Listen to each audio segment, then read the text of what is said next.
Le 19h16, la Tanzanie a disparu des cartes numériques. Un blackout total a plongé la nation dans l'obscurité, figée dans le temps et coupée du monde. La question qui s'impose alors, que reste-t-il quand tout est effacé, jusqu'aux voix du peuple? Ibrahim Traoré, dans cette tourmente, doit naviguer entre résistance et répression face à une démocratie en péril.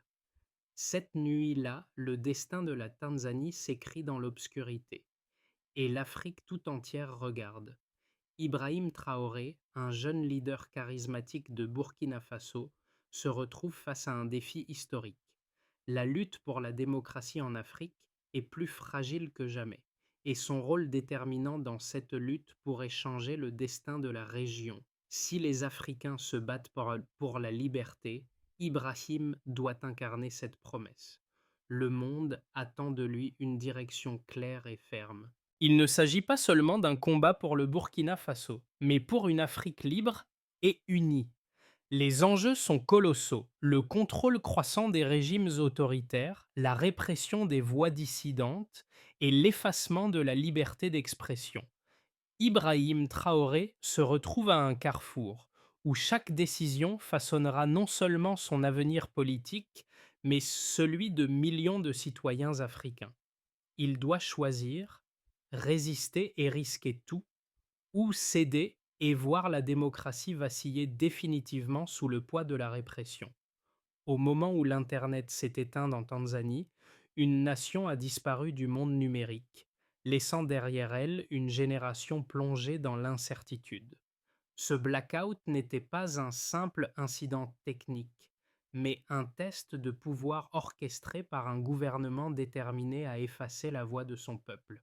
Tandis que le silence régnait, des millions de citoyens, comme Asha, une étudiante de 23 ans, se retrouvaient dans l'obscurité, leur avenir suspendu à un fil invisible.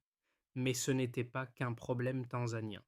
Ce moment de crise a révélé une vérité plus vaste: la fragilité des démocraties africaines face à des régimes de plus en plus autoritaires. Depuis des années, les dirigeants en Afrique ont cherché à maintenir un contrôle absolu sur la narration et l'espace public, allant jusqu'à restreindre l'accès à Internet pour éviter que des voix dissidentes ne s'élèvent. Ce phénomène s'étend bien au-delà de la Tanzanie, affectant des pays comme le Cameroun, le Soudan et l'Éthiopie, où des shutdowns numériques ont été utilisés comme arme de répression. Le cas de la Tanzanie m'a été particulièrement significatif. Il illustre les tensions entre la modernité numérique et la gouvernance autoritaire. Lorsque l'opposition, comme le leader emprisonné Freeman, a diffusé des messages secrets via des enregistrements clandestins, ils ont montré un autre visage du conflit: un combat pour la liberté d'expression face à une censure généralisée. Alors qu'Acha et des millions d'autres avaient l'impression de disparaître dans l'ombre, une génération se levait pour rappeler au monde entier que l'Afrique, même dans la nuit numérique, ne perdrait pas sa voix. Ibrahim Traoré, jeune capitaine devenu leader politique de Burkina Faso, incarne un changement générationnel crucial dans un contexte africain complexe. À seulement 34 ans, il devient l'emblème de la jeunesse africaine prête à se battre pour un avenir démocratique. Son ascension rapide au pouvoir a été marquée par une volonté de briser les chaînes des anciens régimes et d'offrir à son peuple une véritable alternative aux dictatures enracinées. L'impact de Traoré s'est fait sentir dès ses premiers pas dans le gouvernement. Il a dénoncé l'inaction des régimes précédents et leur incapacité à protéger les intérêts nationaux face aux pressions extérieures. Son arrivée a donné un souffle nouveau à une population fatiguée des promesses non tenues et des réformes inabouties. À travers son discours, il a touché les jeunes, les militants des droits humains, mais aussi les vétérans du système, ébranlant les fondations d'un pouvoir figé dans le passé. Cependant, ce vent de changement a ses conséquences. Dans un climat de tension politique croissante, les premiers signes d'opposition se sont rapidement manifestés. Alors que Traoré se préparait à introduire des réformes radicales, le coup d'État en 2022 a montré que l'équilibre du pouvoir était plus fragile que jamais. L'incertitude qui a suivi a provoqué une vague d'inquiétude parmi les investisseurs et une division croissante parmi la population. L'impact immédiat de sa gouvernance est indéniable. Traoré a ouvert la voie à une génération plus consciente de son pouvoir politique, mais il a aussi déclenché une série de défis géopolitiques. Son discours, une promesse de renouveau, a été perçu comme une menace par ceux qui craignent les changements dans un système où la stabilité est perçue comme plus importante que la démocratie. Tout a commencé avec l'activation de la crise. Le moment où les autorités tanzaniennes ont décidé de couper l'accès à Internet en réponse aux protestations croissantes contre l'alignement du pays avec des régimes autoritaires voisins. Ce geste, destiné à étouffer toute contestation, a provoqué une vague de confusion et d'angoisse à travers la nation. À 18h, les premières coupures ont frappé. Les téléphones ont cessé de fonctionner. Les écrans sont devenus noirs. La Tanzanie, un pilier de la stabilité en Afrique de l'Est, s'est soudainement retrouvée dans l'obscurité. Puis est venu le climax, un tournant qui a marqué une étape décisive dans l'histoire de la répression numérique. Des dizaines de milliers de citoyens se sont rassemblés dans les rues, non pas uniquement pour exprimer leur mécontentement, mais pour affirmer leur existence dans un système qui les effaçait peu à peu. Les images de ces rassemblements ont été partagées clandestinement à travers des VPN, malgré les tentatives du gouvernement pour couper les connexions restantes. Dans l'espace public, les voix des militants se sont intensifiées. Freeman, le leader de l'opposition, a enregistré un message secret, mettant en garde le gouvernement contre les conséquences d'un tel coup de force. Ce message a fait le tour du monde. Les tensions ont monté encore plus haut lorsque les premières rumeurs de violences policières ont commencé à émerger. La répression s'est intensifiée. La police a été déployée en masse, des barrages routiers ont été installés et l'armée a été mise en alerte. À chaque heure qui passait, la situation devenait plus tendue. Les forces de l'ordre ont réagi avec brutalité face à des citoyens pacifiques. Des gaz lacrymogènes ont été utilisés et des tirs ont été rapportés. La peur s'est installée non seulement parmi les manifestants, mais également parmi les civils qui se retrouvaient pris dans cet engrenage de violence. Le choc de ces événements a eu un effet immédiat sur l'économie tanzanienne. Les commerces ont fermé leurs portes, les écoles ont été évacuées et la vie quotidienne s'est arrêtée. L'impact économique des coupures d'Internet s'est rapidement propagé, affectant le secteur financier, les entreprises de télécommunications et les institutions internationales opérant dans la région. Les pertes commerciales ont été estimées à près de 24 millions de dollars, un chiffre qui ne représente qu'une fraction des conséquences humaines et sociales. Les jeunes, l'avenir du pays, ont été les plus touchés. Ils ont perdu non seulement leur accès à l'information, mais aussi leur connexion au monde extérieur, privant ainsi des millions de Tanzaniens de leur seule source de savoir et d'actualité. Cependant, les répercussions à long terme étaient encore plus profondes. L'État a annoncé un retour à l'ordre, mais les murmures de résistance ont commencé à se faire entendre à travers l'Afrique. La Tanzanie ne serait plus jamais la même.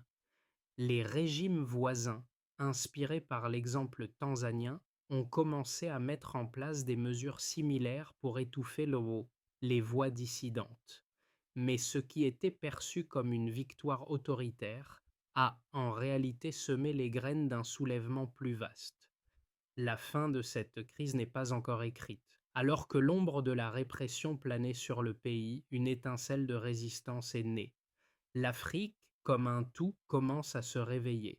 Passons maintenant aux conséquences des coupures d'Internet en Tanzanie, qui ne peuvent pas être ignorées, et les chiffres en témoignent. Une étude menée par NetBlocks a révélé que la nation a connu 33 coupures d'Internet en 2024 dans 16 pays d'Afrique, dont la Tanzanie a été l'un des cas les plus marquants. Cette fréquence élevée de restrictions numériques a des implications profondes sur la liberté d'expression et le développement socio-économique.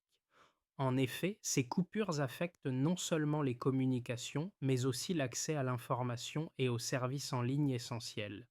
Les pertes économiques liées à ces coupures sont tout aussi frappantes. Selon les estimations de la Banque mondiale, la Tanzanie a subi une perte de 24 millions de dollars en seulement 72 heures de blackout numérique. Ce chiffre inclut les pertes commerciales, les interruptions dans les services bancaires et les transactions en ligne, ainsi que les pertes dans le secteur du tourisme. Les entreprises locales, en particulier les petites et moyennes entreprises, ont été les plus affectées, beaucoup d'entre elles ne pouvant pas fonctionner sans Internet pour leurs opérations quotidiennes. Une autre donnée clé est la réduction de la productivité dans des secteurs cruciaux.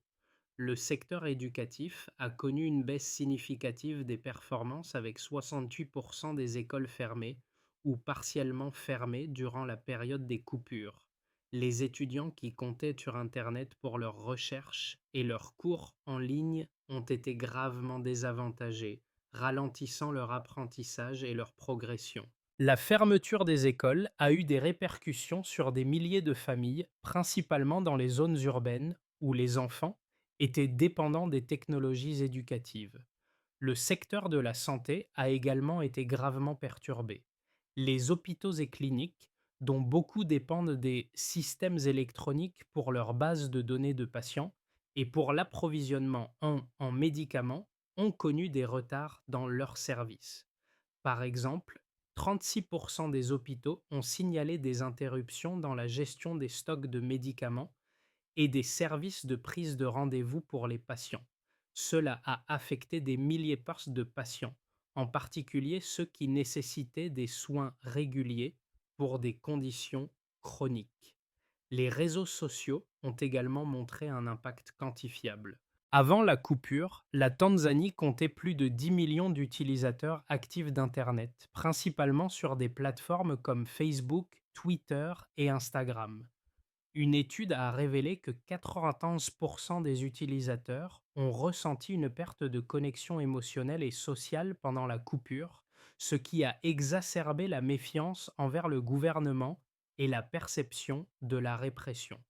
Ces plateformes, qui avaient joué un rôle important dans l'organisation de manifestations et la circulation d'informations, ont été mises hors service, créant un vide informationnel que seul un nombre restreint de canaux gouvernementaux ont occupé. Les données relatives à la répression des libertés civiles sont également alarmantes. En 2024, l'organisation Human Rights Watch a recensé plus de 250 arrestations liées à des manifestations pacifiques contre les coupures d'Internet, dont 50% étaient des jeunes activistes et des journalistes.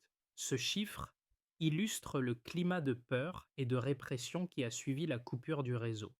Ces chiffres, combinés aux effets tangibles sur l'économie, la société et les libertés civiles, soulignent l'ampleur du contrôle autoritaire sur la Tanzanie. D'un côté, certains soutiennent que les coupures d'Internet en Tanzanie sont un mal nécessaire pour maintenir l'ordre et la stabilité. Ils arguent que face à des mouvements de protestation de plus en plus violents, un gouvernement a le droit de protéger la sécurité nationale et d'empêcher la diffusion de messages incitant à la violence. Dans cette logique, l'Internet est un outil puissant qui, s'il est mal utilisé, peut déstabiliser une nation déjà fragile. La répression numérique serait alors une réponse pragmatique à une menace immédiate garantissant la paix sociale. De l'autre côté, de nombreux défenseurs des droits humains considèrent les coupures d'Internet comme une violation flagrante des droits fondamentaux. Ils affirment que l'accès à l'information et la liberté d'expression sont essentiels à la démocratie. En restreignant l'accès au réseau, le gouvernement ne fait pas que limiter la communication, il étouffe également la dissidence, renforçant ainsi son pouvoir autoritaire. Cette position soutient que la censure n'est pas une solution durable et que la liberté d'expression est un pilier essentiel de toute société démocratique. De plus, les coupures d'Internet nuisent gravement à l'économie, au développement social et à l'éducation, privant des millions de citoyens de leur droit à l'information. Cependant, ces deux arguments négligent un point crucial, la nécessité de trouver un équilibre entre sécurité et liberté. Une société doit pouvoir protéger ses citoyens contre les violences, mais elle doit également garantir leur liberté d'expression. En Tanzanie, la restriction d'Internet a eu des effets dévastateurs, non seulement sur la démocratie, mais aussi sur les citoyens ordinaires, qui ont perdu leur capacité à communiquer, à s'informer et à participer au développement social. La solution ne réside pas dans des mesures extrêmes, mais dans la création de mécanismes de sécurité qui respectent les droits des individus. L'approche de la Tanzanie, fondée sur des coupures massives, montre que, loin d'atteindre ses objectifs de stabilité, elle engendre une profonde méfiance, une fracture sociale et un retard dans le développement. Une stratégie plus inclusive visant à renforcer les infrastructures de sécurité tout en respectant la liberté d'expression serait plus bénéfique à long terme, permettant une véritable paix et une prospérité durable. À l'aube de la crise, alors que la nation sombrait dans l'obscurité numérique, un message surprenant a émergé, bouleversant le cours des événements. Un leader inattendu, Ibrahim Traoré, a pris la parole en public appelant à l'unité et à la résistance pacifique, non pas contre le gouvernement, mais contre la censure imposée par le régime. Traoré a révélé que la véritable guerre ne résidait pas dans les manifestations ou les affrontements, mais dans la capacité du peuple à maintenir sa voix, même dans l'ombre. Ce revirement de position a stupéfié à la fois ses partisans et ses détracteurs. Alors que beaucoup l'attendaient dans le rôle d'un opposant radical, il a choisi une voie qui alliait fermeté et dialogue. Il a affirmé que la véritable victoire pour la démocratie ne résidait pas dans le renversement d'un pouvoir, mais dans la capacité du peuple à rester informé, à rester libre. Ce moment a marqué un tournant décisif. La lutte pour la liberté d'expression devenait désormais le cœur du combat. Les conséquences des coupures d'Internet en Tanzanie ne se sont pas limitées à une simple privation d'accès à la communication. Elles ont eu des répercussions profondes et durables sur plusieurs niveaux de la société. Pour les citoyens, la privation d'Internet a transformé leur quotidien. Des millions de Tanzaniens, coupés de leurs proches, ont ressenti un isolement total. Les, les jeunes, en particulier, ont été privés de leur principal outil d'éducation et d'emploi.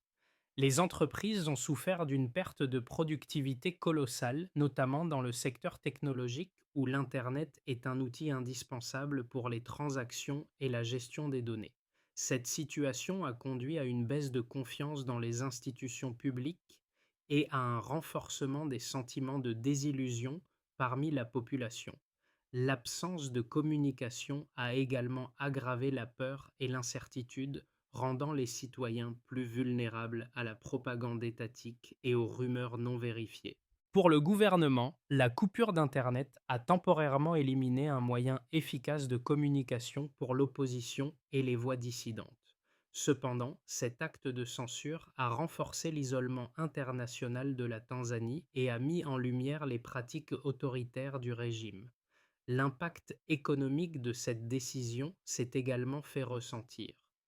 Les pertes estimées à 24 millions de dollars dues aux coupures ont affecté les recettes fiscales et ont fait échouer plusieurs investissements étrangers prévus dans le pays. Le gouvernement a risqué de nuire à ses relations économiques avec ses partenaires internationaux, notamment l'Union européenne et les États-Unis, qui ont exprimé des préoccupations concernant la répression des libertés civiles et la liberté de presse. Pour les acteurs internationaux, cette crise a révélé la fragilité des démocraties africaines face à l'émergence de régimes autoritaires. L'Union africaine, en particulier, s'est retrouvée dans une position délicate. D'un côté, elle a dû soutenir le principe de la souveraineté des États membres, mais de l'autre, elle n'a pas pu ignorer les violations des droits humains en Tanzanie. En l'absence de mesures concrètes pour protéger les libertés fondamentales, l'UA a perdu en crédibilité, d'autant plus qu'elle a tardé à condamner fermement les actions du gouvernement tanzanien. Les organisations de la société civile ont également été confrontées à un dilemme moral. La répression a exposé les dangers d'un silence imposé par des régimes autoritaires, mais a aussi montré les limites de la résistance face à une machine étatique bien rodée. Le soutien international au mouvement de protestation a été essentiel, mais insuffisant pour inverser le cours des événements à court terme. Enfin, les jeunes générations, privées de leur principale source d'information et d'activisme, ont vu leurs aspirations de changement compromis. Toutefois, dans un retournement inattendu, cette situation a aussi semé les graines d'une rébellion numérique. Avec l'accès à l'Internet bloqué, les jeunes ont utilisé des moyens alternatifs comme les VPN et les réseaux privés pour contourner la censure, transformant cette crise en un terrain fertile pour de nouveaux outils de résistance. Considérons d'abord le scénario de base qui envisage un retour à la stabilité autoritaire. Dans les 6 prochains mois, la Tanzanie pourrait voir un retour à une stabilité autoritaire où le gouvernement renforce son contrôle sur la société tout en minimisant les protestations. Bien que les coupures d'Internet aient provoqué un mécontentement général, la répression des opposants et l'accroissement de la surveillance numérique devraient permettre au régime de maintenir son emprise sur le pays. Les élections prévues pour l'année prochaine pourraient être marquées par des restrictions supplémentaires sur les libertés civiles, mais elles seront suffisamment contrôlées pour éviter toute menace pour le pouvoir en place. Dans ce cas, la communauté internationale devra renforcer ses efforts pour soutenir les mouvements pro-démocratiques tout en exerçant des pressions diplomatiques et économiques pour limiter les violations des droits humains. Passons maintenant au scénario optimiste qui imagine un renouveau démocratique. Un scénario plus favorable pourrait se dessiner si la société civile tanzanienne et les jeunes générations parviennent à s'organiser autour de nouvelles plateformes de communication, contournant la censure et amplifiant la résistance contre l'autoritarisme. La pression intérieure et internationale pourrait forcer le gouvernement à mettre en œuvre des réformes, y compris la levée des restrictions numériques et une meilleure ouverture politique. Ce scénario pourrait déboucher sur un processus de transition démocratique, avec des élections plus libres et équitables. Ici, il est crucial de renforcer le soutien aux organisations de la société civile et aux journalistes indépendants, en les aidant à créer des espaces sûrs pour l'expression et la mobilisation. Enfin, le scénario pessimiste envisage une détérioration vers un autoritarisme durable. Dans le pire des cas, les événements actuels pourraient marquer un point de non-retour. Le gouvernement pourrait utiliser la répression numérique pour instaurer un contrôle total sur l'information et la liberté d'expression, réduisant ainsi toute forme d'opposition. Le pays pourrait devenir de plus en plus isolé sur la scène internationale, avec des sanctions économiques supplémentaires et un recul des investissements étrangers. Les tensions sociales croissantes pourraient entraîner des violences politiques à grande échelle, exacerbées par un environnement répressif et un manque de dialogue. Face à ce scénario, les acteurs internationaux devraient intensifier leur soutien humanitaire et diplomatique, tout en travaillant à isoler le régime tanzanien sur le plan économique et politique. Imaginez un instant, vous vivez dans un pays où chaque message que vous envoyez, chaque appel que vous passez, chaque recherche que vous effectuez sur Internet est surveillée. Imaginez que, du jour au lendemain, tout cela vous soit retiré. Les liens avec vos proches, l'accès à l'éducation, aux opportunités professionnelles, à l'actualité, tout disparaît en un instant. C'est la réalité pour des millions de Tanzaniens, qui se battent chaque jour pour conserver ce droit fondamental à la liberté d'expression et à l'accès à l'information. Mais ce n'est pas seulement une question de droit numérique ou de liberté politique. Cela touche la vie de chacun d'entre nous. La capacité de s'informer, d'échanger et de se connecter est au cœur de nos sociétés modernes. Lorsque ces droits sont bafoués, c'est notre humanité collective qui est menacée. Ce n'est pas qu'une question de gouvernement ou de frontières géographiques, c'est une question de dignité humaine. Les Tanzaniens, aujourd'hui privés de leur voix, n'ont pas seulement perdu l'accès à Internet, ils ont perdu leur capacité à exister pleinement dans un monde moderne. L'isolement auquel ils font face pourrait bien être notre futur commun si nous ne réagissons pas face à l'injustice. Si aujourd'hui nous ne soutenons pas la lutte pour la liberté d'expression en Tanzanie, demain, ce pourrait être notre propre voix qui s'éteint, une coupure à la fois. C'est à nous, en tant que citoyens du monde, de prendre position. C'est notre responsabilité de ne pas fermer les yeux. La solidarité avec les Tanzaniens est plus qu'un acte de soutien.